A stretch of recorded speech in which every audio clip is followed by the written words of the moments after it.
Good morning, Wichita State and the United States of the good America. This is a show that we like to call The Ride here at the Sunflower at Wichita State University, where the sports writers from the Sunflower at Wichita State are going to be talking about non-WSU sports, all for 45 minutes. So this is Grant Cohen. Alongside Nick Beach, Matt Hopper, and Jake Miller. All right, so we got some good topics for you guys this morning as we get approaching on this Labor Day weekend. And so, our first topic is going to be the college football starting up. Obviously, Wichita State doesn't have a football team, and that's a little bit unfortunate. But the good president, John Bardo, is working on that, as he stated in the Eagle. But you know what? While we don't have football here at Wichita State, we enjoy the occasional college football. So we're going to be excited to talk about that today. So what ultimately is the biggest surprise that you took away from Thursday, and what are you ultimately what is going to be the biggest surprise to you as we head into Saturday? I think the biggest surprise from Thursday was the South Carolina Gamecocks going on the road and defeating Vanderbilt. That was a big SEC road win, which nobody gets very often. Nobody wins on the road in the SEC, and although Tennessee struggled a bit at home against Appalachian State, they've typically struggled in the start of the year, and the fact that they pulled out that win was huge for them, and I think the Gamecocks are the big winners from Thursday. I think the biggest surprise is that Appalachian State had the ball in scoring distance and decided to run a play instead of trying to take a timeout and kick a field goal for the win. And for me, I think the biggest surprise is Louisville versus Charlotte. Obviously, it wasn't going to be a great game because it's Louisville versus Charlotte. But I think just the 8 touchdowns in the first half for their quarterback, I think it was? Yes. Yeah, for their quarterback. And just the way he was able to just destroy Charlotte was my biggest takeaway. And I think Louisville will be a hard team to handle going throughout the season. Yeah, all those are really good, but I'm going to have to go with Nick on this one, and I'm going to say, that the Vanderbilt South Carolina game was my biggest surprise, and that's just because I'm not going to say it because of South Carolina necessarily, but because of how Vanderbilt stuck in. Vanderbilt's known for academics, but they're not known for football. So having them in a close game like that obviously was really surprising to me. But the South Carolina managed to pull it out, and again, like Nick said, it was a huge win for the Gamecocks, and that momentum will carry on into next week. So, what about the local teams? We don't really talk about obviously Wichita State. There's a lot of people, either your KU or your K-State. I mean, first with K-State's matchup versus Stanford. How do they stand that much of a chance at Stanford in Palo Alto? And if they do, what are going to be the keys to that game? Yeah, so I've always liked K-State's defense for the fact that they're always against giving up the big play. If you watch them, their main focus is to stay in it, get field goals. I think they're going to have a lot better chance than most people are going to give them. Their linebacker core is much better. I believe Barnett is coming back. He was injured last year. So I definitely give them a much bigger chance than anyone else is probably giving them. I think that K-State has no chance against Stanford. If you look at the last time Stanford played, it was the Rose Bowl on January 1st against Iowa. And they were playing against Iowa, who had an absolutely great defense all throughout the season. Of course, they sputtered after going 12-0, losing to Michigan State and Stanford. But they completely could not stop Christian McCaffrey, an obvious Heisman hopeful, and he's going to run all over that strong K-State defense. And I completely agree with that because I just hate K-State because I'm a KU fan.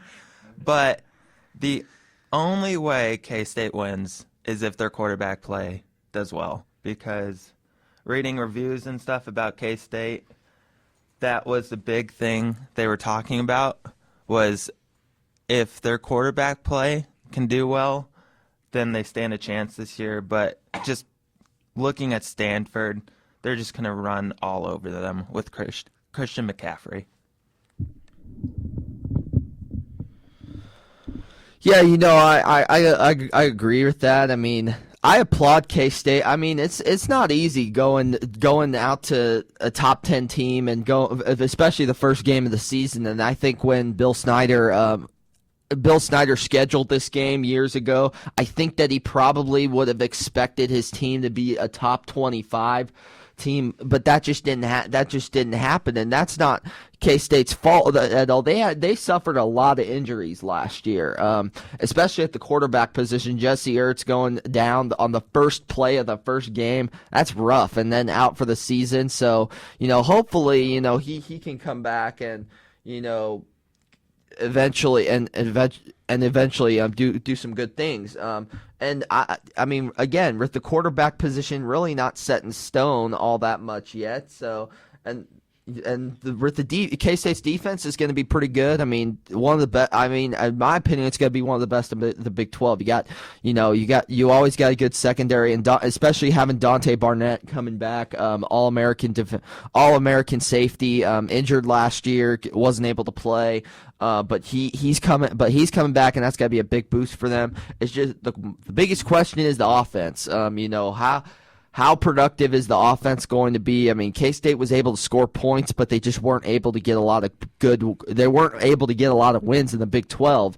And if you're not able to do that, and you're not going to get to a very sound bowl game. So I applaud. First off, I applaud K-State for actually going to Stanford the first game, because that's not easy to do. And looking at the schedule from the Big 12, a lot of teams are not doing that. I mean, yeah, Oklahoma's going to Houston, who's ranked 15th in the country, but I mean, with Oklahoma State playing Southeastern Louisiana State, that's not much of a game. So K-State's not really getting much of a tune-up game at the start of the year. They're going to find out, really what their holes are in this Stanford game. And I think it's going to be a good game, but ultimately Stanford's just too strong this year. And so I don't see it being much of a game, because K-State just has a lot of experimenting to do.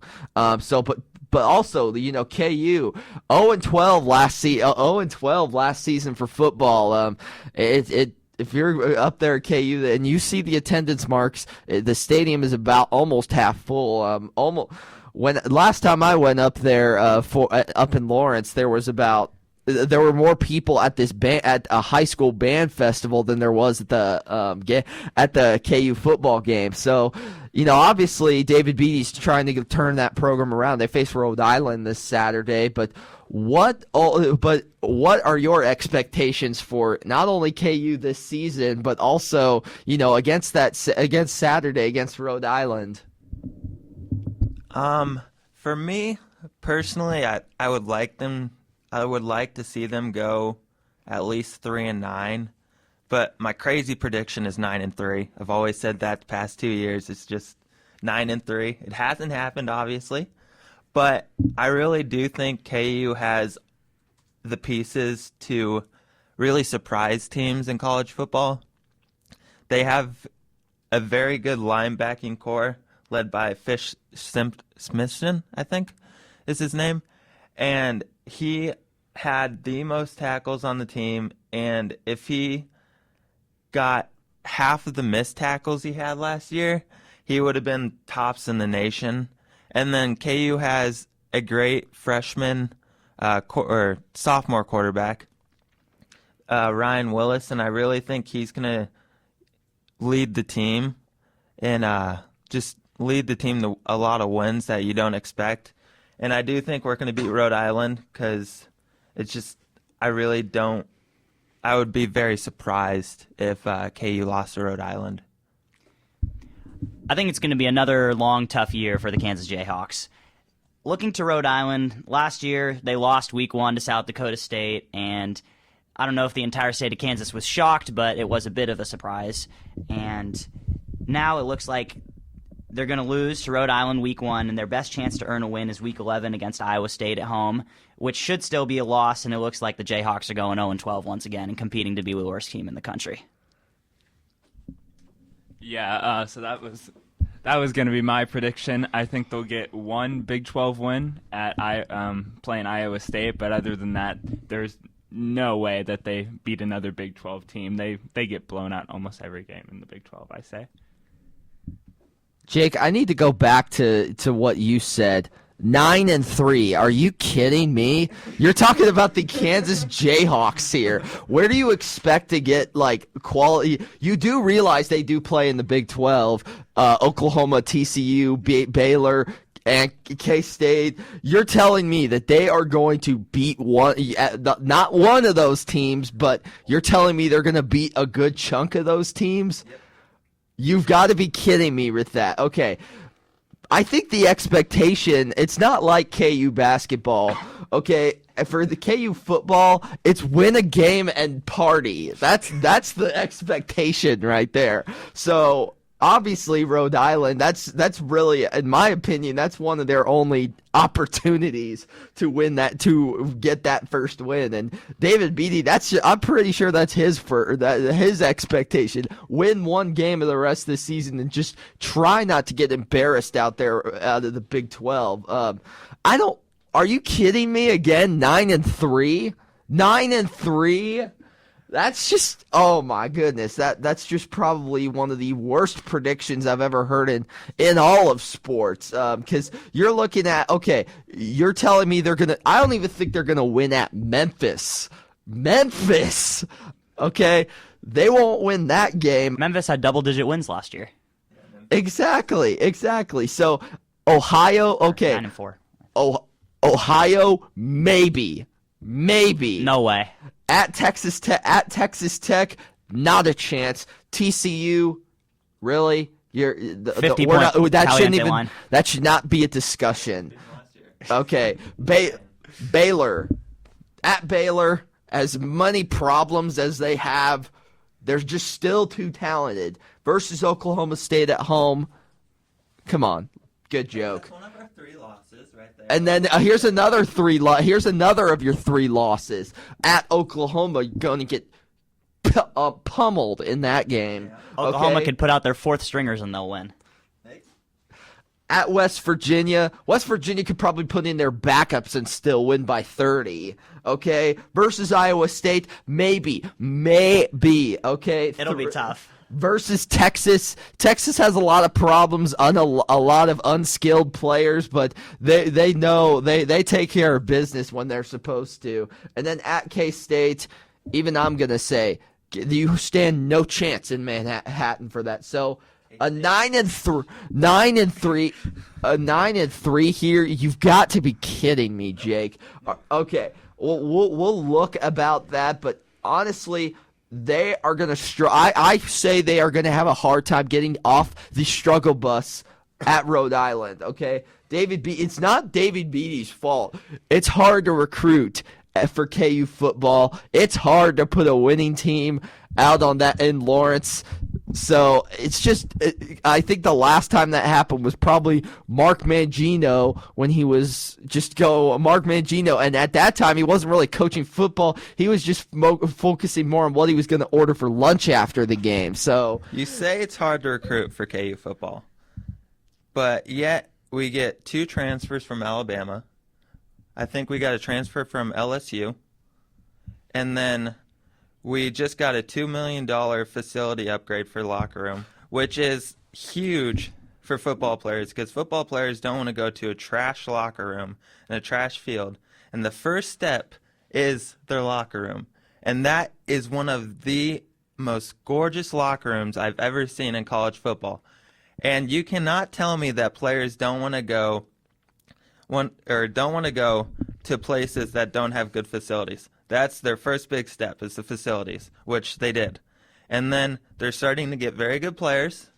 And it was hard, I will say, last year to win a game when you only have about 50 players on scholarship on the team, maybe 60 players overall. It's very hard to beat a team when they have over 80 to 90 players. That is why I think we went 0-12 last year. I think we will beat Rhode Island, we'll beat Ohio, we'll lose against Memphis, Oklahoma, and Oklahoma State. Those are your 3 losses next year. Okay.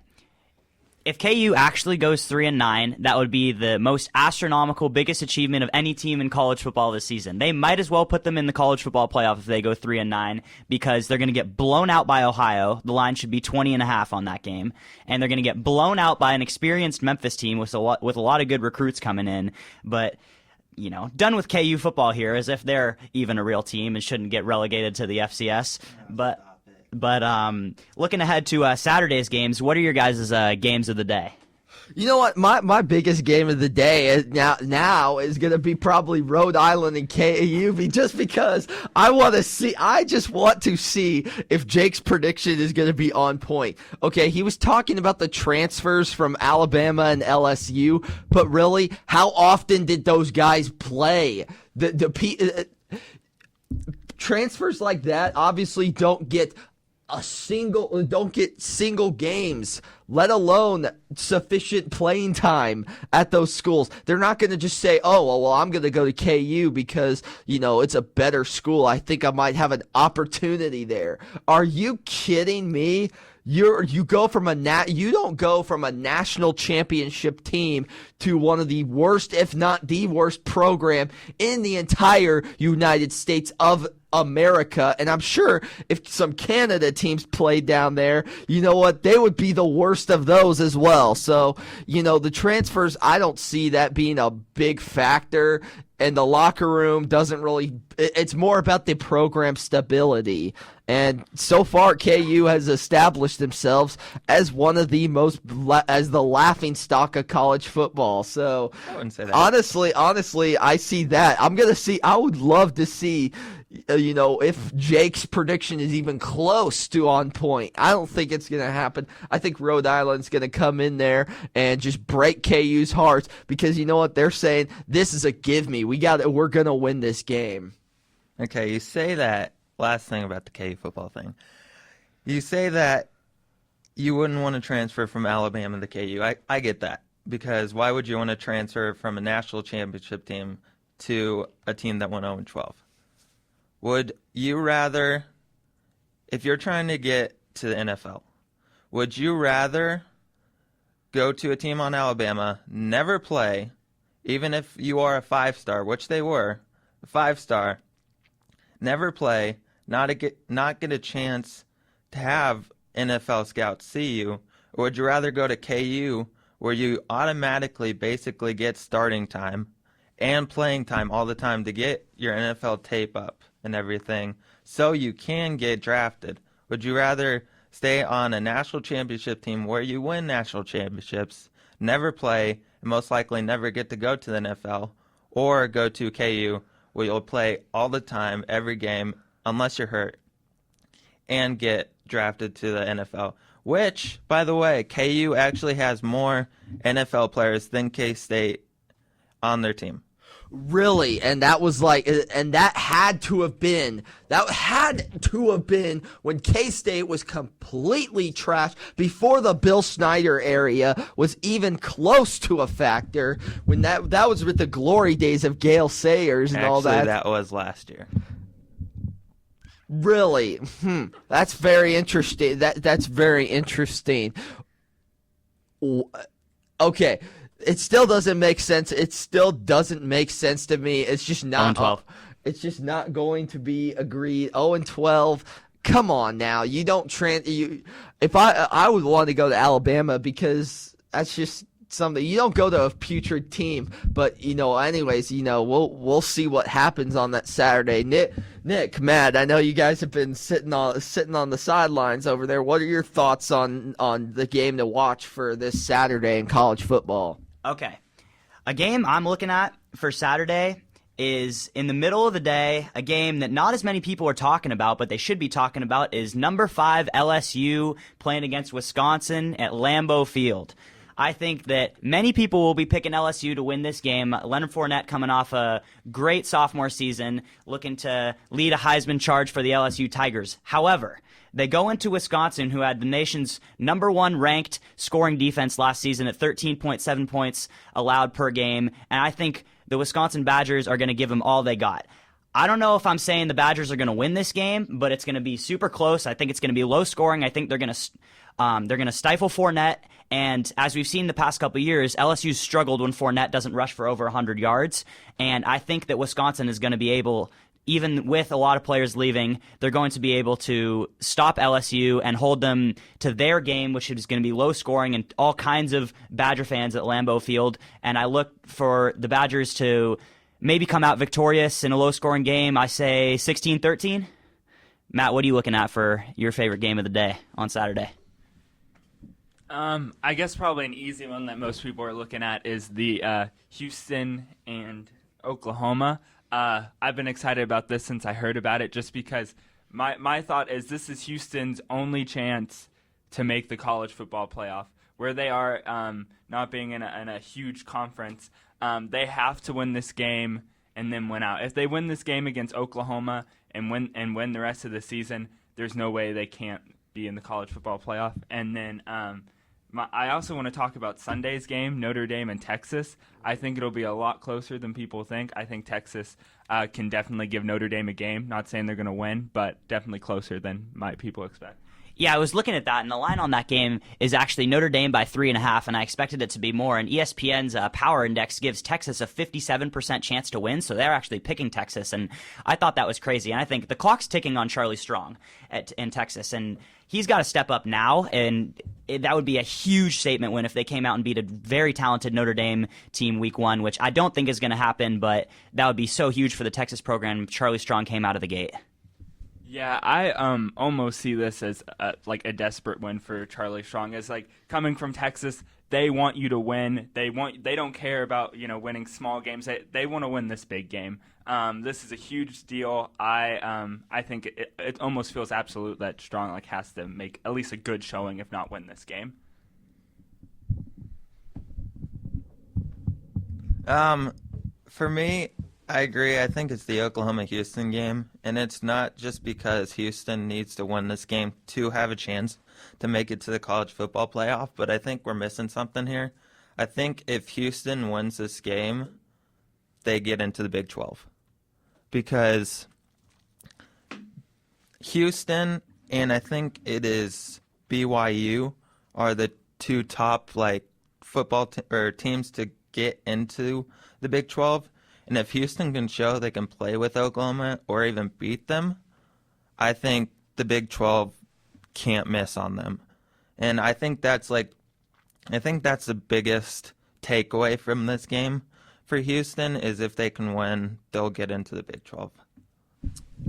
Yeah, that's definitely all really great games. But, my game of the week is going to be kind of one that's a little bit underlooked by a lot of people in the country. I'm going with 18 Georgia and at number 22 North Carolina. I think that's going to be a phenomenal game and really two teams in the country that are really underlooked. A lot of people don't talk about Georgia because of the Alabama, LSU, and all the other great teams in the SEC, and they're kind of underlooked. And I think that with their strong schedule in the SEC, they don't necessarily have to. They didn't have to put this game on their schedule, and so I applaud them for challenging themselves to go not at home but at Chapel Hill to play this game. And for Georgia Dome being played in Atlanta. Being in Atlanta, okay. So my apologies there, folks. Okay, so I like our neutral site really, but Georgia is technically the away is going to be the away team for this game, from what I understand. So a neutral site game, but hey, you know what? That's going to be a pretty darn good game in my opinion, especially. And North Carolina needs this game more than Georgia does, because the ACC it's good, but it's not all that strong. And I know North Carolina wants to make their case for the college football playoff, and this is going to be one game that they have to put on their resume when it comes time for the selection later on this December. And so All right, so moving on, something that's talked about in the NFL now. Preseason doesn't get a lot of attention because of the fact that guys are just trying to make the team, and the first stringers only play in the first half. But really something that's going on that's really getting national news all over the country is the Colin Kaepernick constant protesting of not standing during the national anthem. He did it again last night, and he was actually joined by teammate Eric Reed.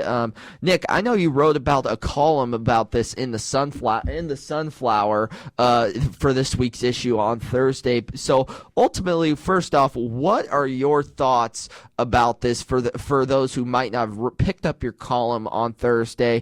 And ultimately, what do you want to see the NFL do about this? I don't think that necessarily the NFL can do anything about it. I think that Kaepernick's gonna, after seeing what he did last night, I don't know. It's hard to tell what he's going to do in the regular season. But what he did last night was he kneeled with teammate Eric Reed for the national anthem in San Diego on military night, which obviously, coming from San Diego, I know it's a huge military city, and nobody wanted Kaepernick to be doing that. Charger fans were very against his decision, and ultimately, I think that Kaepernick is going to change his mind, because I think this has got so much national attention that I think there is going to be some type of change enacted to what he calls police brutality and people of color being oppressed by the police in our country. I don't know.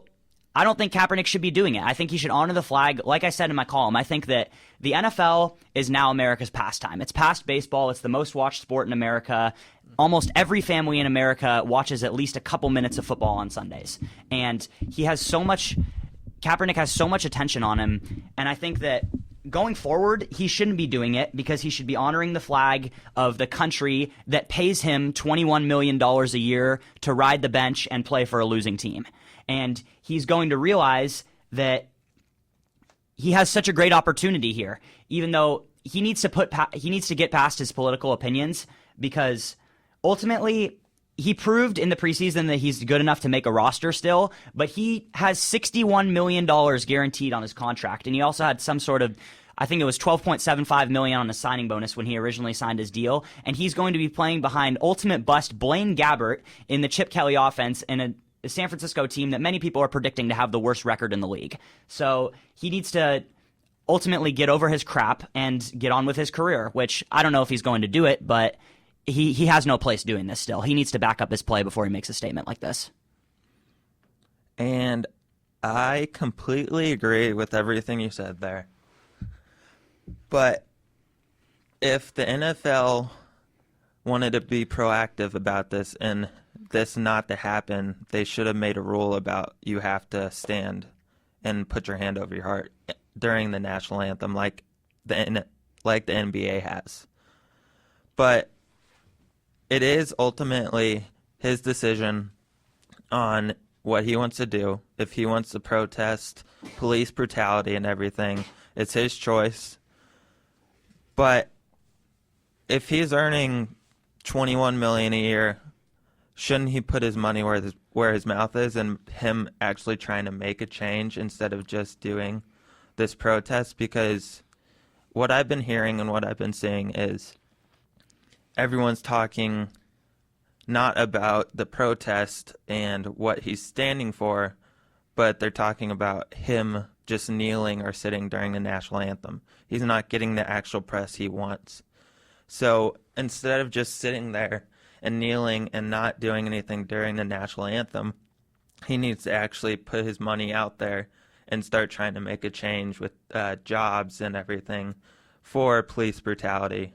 And I think that's going to be his biggest impact on this situation he's trying to put more pressure on in America. And that's kind of my viewpoint, is he needs to do more than just kneeling. I agree with that. I fully agree with that. He has to make a real statement. But I don't know. The clock's ticking on Kaepernick because his career is still going down the toilet, and he really has to prove something this season, I believe.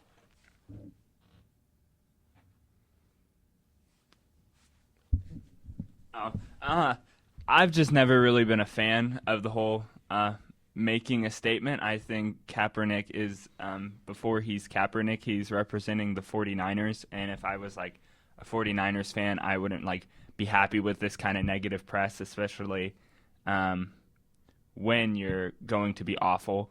But that's just my personal opinion. Yeah, I think we're all in agreement. I think we're all in agreement right here. I honestly don't think that Kaepernick should be doing it. Although it's his rights. That's what it says in the Constitution, First Amendment. But honestly, I think there's other ways of doing that and showing of showing his opinion. And I don't think this is a way you do it. Because what he's doing, he's taking away he is putting all the attention on himself. He's not, and the reality is football is a team sport, and he is allowing negative press for the San Francisco 49ers and really, the San Francisco sports itself. I mean, I think what he's doing is also affecting, somewhat of the MLB. I mean, people aren't talking, like in San Francisco, I guarantee you people are not talking about, the San Francisco Giants playoff push on the radio shows. They're talking about Colin Kaepernick, and that's not necessarily a good thing. So I just don't agree with it. I think there's other ways of doing it, of showing his protest, and especially standing out like that. What you're doing is not only you're bringing, and people who aren't even sports fans are hearing about this, and they're just not approving. So it's really bringing the NFL on a negative note, when really it's the most, like you said, Nick, it's the most watched sport in America, and it's really it's coming down to Roger Goodell needs to. I think he needs to do something. People are looking at him saying that, hey, something's got to be done about this. And even the 49ers, I mean, they need. I don't get why they haven't done something about this as well. Bench him, release him, do something. I understand he's got $61 million on his contract, but it's not like the guy's any use for it either. So, I mean, obviously, it would be a big buyout to release him, but I mean, I think ultimately for the sake of the San Francisco 49ers, it's just this is a sign where you got to move on. It's not Kaepernick's not worth. Now, if this was Tom Brady, we would not be having this conversation because of how quality the guy is. But Colin Kaepernick, not really, he's not really made a name for himself, so I just don't see how he can do something like this, and really I don't see how the San Francisco 49ers are putting up with it for that much longer. But can you fire someone for using their First Amendment? Oh no, of course not. You can't fire him for that. I'm not saying that they'll do it. They will or will not do anything immediately. I'm just saying, like, you can express your First Amendment rights in any way. However, it doesn't necessarily mean you get what you want. You also get what you want. Like the San Francisco 49ers, they have the choice to not play him. That's their right. They do not have the and I'm pretty sure the 49ers, I'm pretty sure anybody who likes the 49ers would be okay with Blaine Gabbert taking most of the time and not Colin Kaepernick sitting on the bench. I don't think they will have a problem with that, so I don't see why that would be the most logical decision to me. And another question for you is, the only reason people noticed this was because a reporter asked Colin Kaepernick what he was doing after the second preseason game. He did it all preseason. No one noticed the first preseason game. No one noticed the second preseason game until a reporter was like, why were you kneeling or sitting during the national anthem? And then he gave his reasons to. But I don't think this was a protest because he really believes in it. I think this was a way for the 49ers not to cut him, because before all of this happened, the 49ers looked like, to me, they were going to cut him. And I think he was realizing that he's not going to get his money after they cut him. So he's like, what can I do to make sure they don't cut me? And then he realized, oh, I can protest this. And if they do cut me, I can be like, so you cut me because I was protesting black rights and everything. I think that was one of his main reasons why he did this protest. I don't think he actually completely believes in it, but I think he just was looking for a way not to get cut by the 49ers. And, I'm not calling Kaepernick either.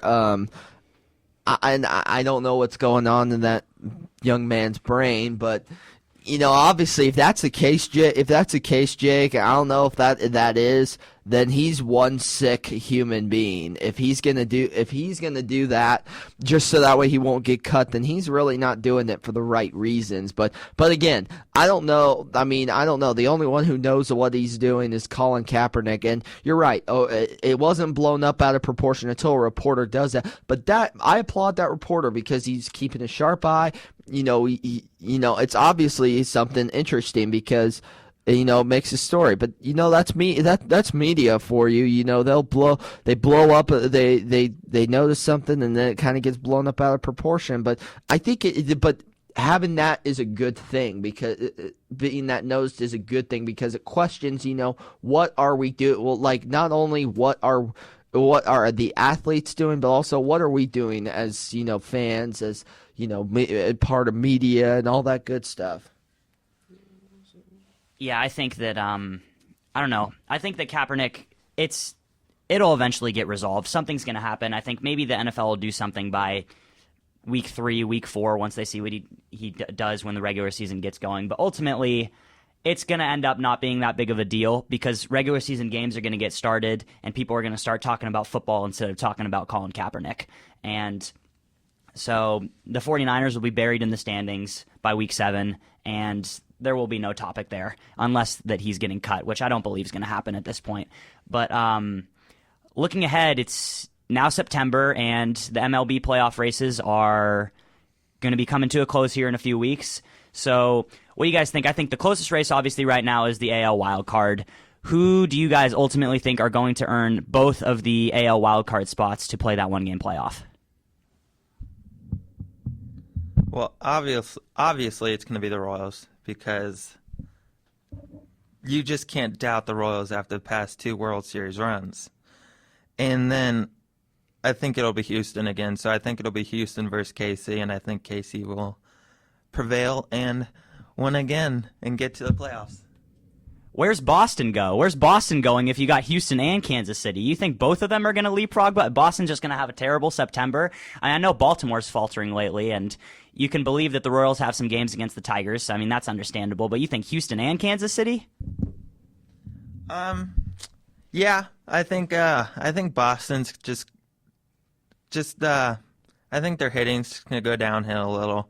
And I think KC really showed that if you pitch well to them and you play outside Boston, I think, because Boston does have the most road games left in the MLB, and if Boston's not at the toy box they play in at Fenway, I think they're not. I don't think they're going to make it. And then Houston's just on a high right now; they're 1 game out, and then I think KC will have another very good September and be able to make it to the wild card.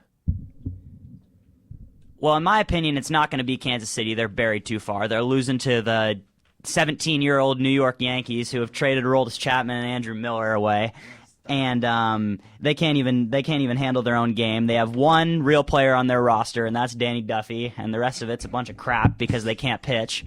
And they got a decent relief corps still with Wade Davis. Wade Davis coming back, that'll obviously help. But I think Boston's going to hold on. They got Mookie Betts, who I think is the leading candidate for MVP in the American League right now. And I think ultimately Baltimore's played too bad lately, and their pitching has been too bad that they're going to sputter. And even though they've been in the playoff hunt all season long, and that's going to be tough for the Orioles fans, I think the second spot's going to go to the Detroit Tigers, because I think they're going to play well against Kansas City in this upcoming series here. And the difference between the Tigers and the Royals isn't too much. They've been similar teams the past couple seasons, despite the bad year for the Tigers last year. I just think the Tigers actually have a couple pitchers. They have Michael Fulmer, and they have the the resurgence of Justin Verlander this year, and the bullpen's been better for them. I mean, it's been bad in recent years, and they have a better lineup than the Kansas City Royals. It's going to come down to talent. The luck has run out for Kansas City. It's, I think God has stopped touching the Kansas City Royals' shoulders, and they're finally going to sputter, and they're not going to make the playoffs this year. It's that simple. Don't doubt the Rally Manis. Don't doubt the power of the Rally Manis. Yeah, we're playing baseball here, not a mascot ball. Hey, whatever it takes for a team to believe they're going to make the playoffs, that's they're going to finish behind the New York Yankees and the Houston Astros. Stop it. I actually don't see I think the Houston Astros, I know they've already sputtered a little bit, but if you look at their schedule for the next 2 weeks, they have a series against the Rangers, a series against the Indians, and then a series against the Cubs, and then another series against the Rangers. So to say that the Houston Astros are going to make the playoffs is just ridiculous, because they're going to have an awful next 2 or 3 weeks, and there's no way they can keep up in the wild card race with that kind of schedule. And there's really no question here that Boston is going to make the playoffs one way or another.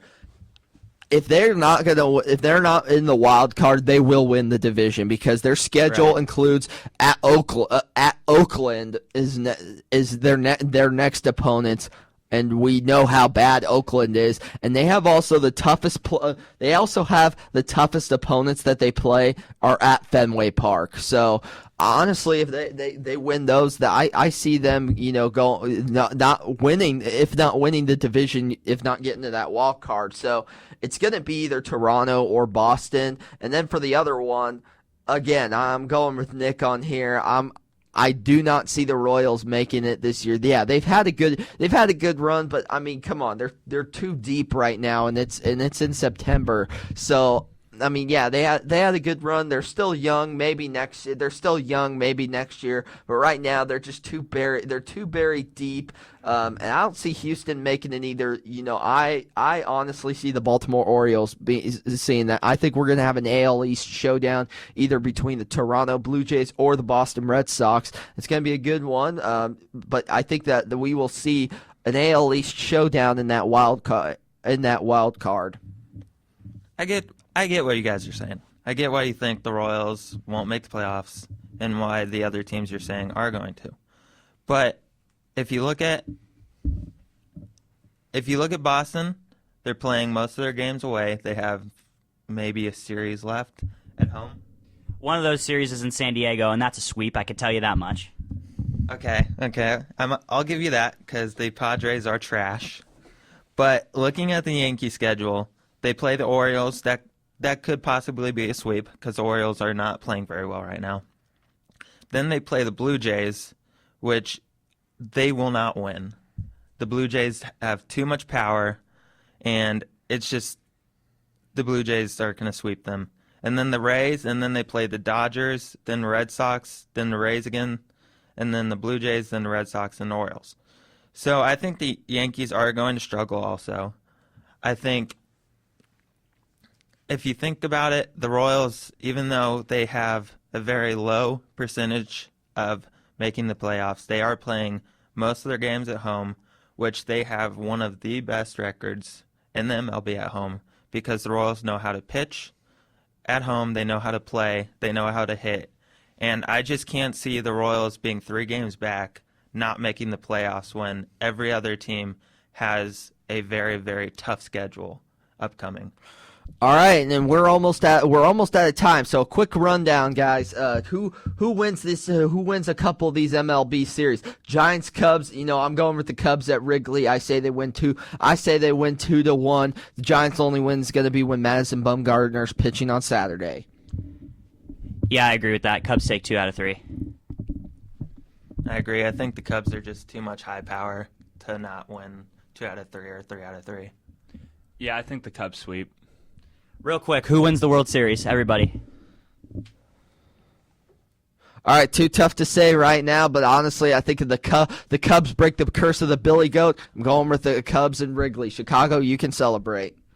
I think it's Cubs-Rangers, and I think the Rangers finally get a World Series, and Dallas will explode. I promise you that. I agree. Texas finally breaks it. Texas is winning the World Series. Y'all are trash. Cubs, Royals. Royals win the World Series in Game 7. Royals got to make the playoffs first. Good All night, right, everybody. The Royals will make the Royals will make the play. We'll see if the Royals will make the playoffs first, and that's all the time we have. Thanks for tuning in to The Ride here on the Sunflowers website. To make sure to pick up a copy of the Sunflower on Thursday, and check out our content online at thesunflower.com. And tune in next week where The Ride will be online again on Friday. So thanks for tuning in to The Ride, and Shockers up, go Shockers.